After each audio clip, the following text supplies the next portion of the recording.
Hey everybody, welcome to Recover TV. My name is Chris, I'm your coach and sports therapist, and today we are going to be talking about Patellofemoral Syndrome. What that is, you may ask, is where your patella, so your kneecap, basically doesn't track central in your knee anymore. So typically it will be either kind of one side or the other, and kind of when that knee is flexing, cause a little bit of pain to the person that's kind of suffering from it. Okay, so I've been asked by one of our channel users to create this video because they're currently suffering from this type of knee pain, and here it is. So if you find yourself suffering from similar symptoms, give this video a go and let me know in the comment section how you're finding it. But please be sure to consult a qualified physiotherapist, a medical professional like your local GP, and get a correct diagnosis first, okay? So, one thing you're going to do to begin with, okay, is a lot of you may realise that some of these exercises we do in our kind of prehab sessions anyway, so some of these are going to be relatively familiar for you, okay, which is a great thing because typically in our prehab classes we try and cover as many different conditions as possible, okay? So first of all, what you're going to do, you're going to lay down nice and flat, you're going to relax your head, you're going to make sure one leg is nice and bent, okay? That allows you to kind of track your lower back a little bit better. And then with this leg, it's staying up as straight as you can. You want your fingertips, your toes even, okay, facing up towards the ceiling. You want your knee facing up towards the ceiling. What you're going to do is just lift up dead straight, potentially feeling a hamstring stretch if you've got tight hamstrings, okay. They can stay level, and then you're gently coming back down, okay. From there, you're tapping, coming back up, keeping that nice and still, keeping the spine nice and straight. Again, like I said, relaxing the head, keeping that movement there.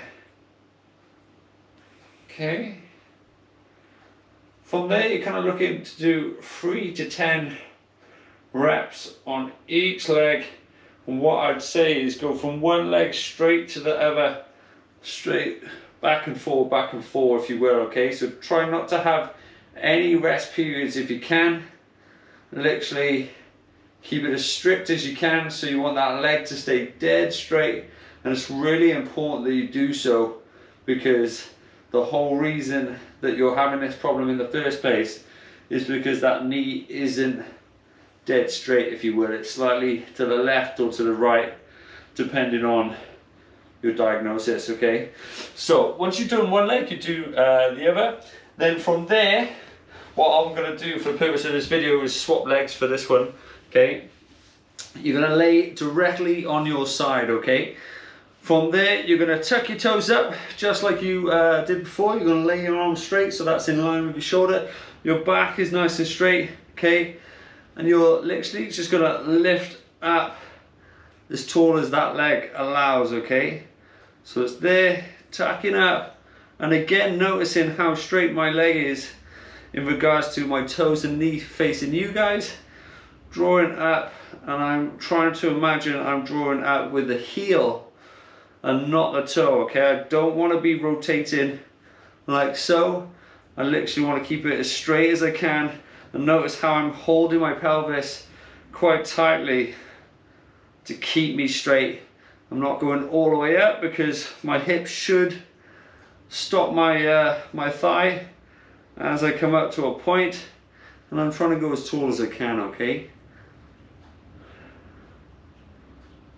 Just like so.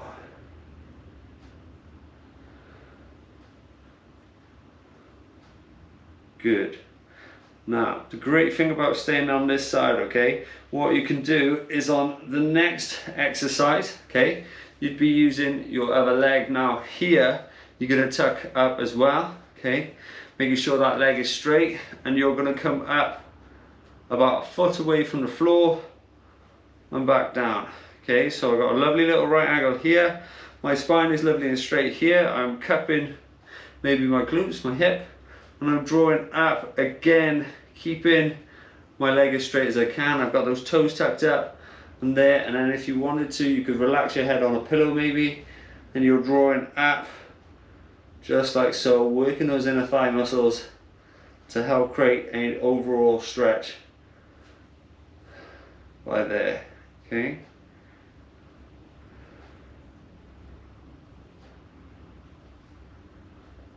Good. Again, aiming for 3 sets of 10 to 15 reps, depending on ability, okay? Depending on soreness, you may have to start a little bit lower with your rep ranges. And again, consult a physio or medical professional. See someone in person so they can actually diagnose you, find out where in the scale you are on your recovery, and then that way they can give you an actual rep range to work from your diagnosis, okay?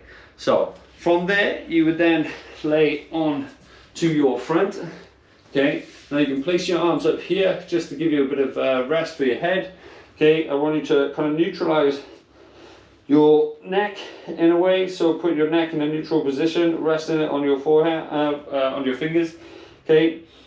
From there you're tucking your toes up and you're drawing up again about a foot away, keeping that leg nice and straight, just like so. You're not rotating in any which way, keeping that leg locked out. Again, working with that similar rep range. Now naturally with these exercises, once you've done one side, you're doing the other, and then going back and forth until you've completed your sets. You're making sure that leg stays locked out, it's not bending at the knee, staying locked out, and it's drawing up, and you're trying your best not to rotate. Now for some of you it's going to be incredibly hard, especially if you stand with your feet in a 10 and 2 position, and what you're going to find is you're going to have the biggest impact on yourself and your body if you start looking at areas of your life that can make the biggest improvements, okay? So every time you stand around, every time you're queuing, every time you're kind of waiting somewhere, have a little look at your foot position. If you're standing with your feet just outwards, if you're leaning to one side, if you're kind of pushing your hip out and kind of dominating, for example, if you're there and you kind of stand like that, and if your feet are kind of out in that kind of duck position, it may be worth you trying to almost kind of have a little version of you on your shoulder, or a little version of me on your shoulder, telling yourself that every time you notice that you stood still, what's your feet doing? Are your feet out like this, or can you bring them inwards? Okay, are you standing kind of ankle, knee and hip all in line, feet facing forward just like so, and are you as straight as you could be? Are your shoulders back? Is your hip level or kind of out of whack? And what's your spine doing? Okay, all these little things can help you with this condition, and so on and so forth. And then it's kind of like breaking it down like so, okay? The last one is your VMO. Typically it's one of your quads, it comes across and attaches over to the opposite side, and typically what happens in this condition is our knee, because of tightness over here, weakness over here, okay, it gets pulled across towards this side, okay? Now it's really important that then when you do this next exercise, it's similar to the version that you did right at the start, okay? You would go by here, you would roll slightly out, okay? That's a 45, so if you're thinking kind of like 10 and 2 position, your toes are facing towards the 10 o'clock position on this foot, and obviously 2 o'clock on that foot, and then you're drawing up to that level position here, and then back down, okay? Being very aware that you don't want to be moving that leg as you're coming up, and you don't want to go past that point, because then that adds on further complications, okay? So very direct, very deliberate movements. As you draw up, you're here, you pause, it's nice and controlled. As you kind of work a very specific area of your quads as you're holding that position. Again, bent knee here so you can support that lower back there, okay? So from there, what I'm going to recommend is head over towards our IT band syndrome stretches and exercises, okay? Because it's kind of like a part 2 to this video, and I think it's going to really help you alleviate that tightness that I said on like one side, on the outside of your leg, that kind of stops that pulling movement on the patella itself, okay? So I hope you like this video. Check out part 2 on the IT band syndrome video that we're going to upload shortly after this, and literally at the end of the video it'll just be one of the links that you click, okay? So hope this helps. Let me know how you're getting on. Practice. I recommend trying to do these exercises at least 3 times a week, every other day, and then have a rest on the weekend.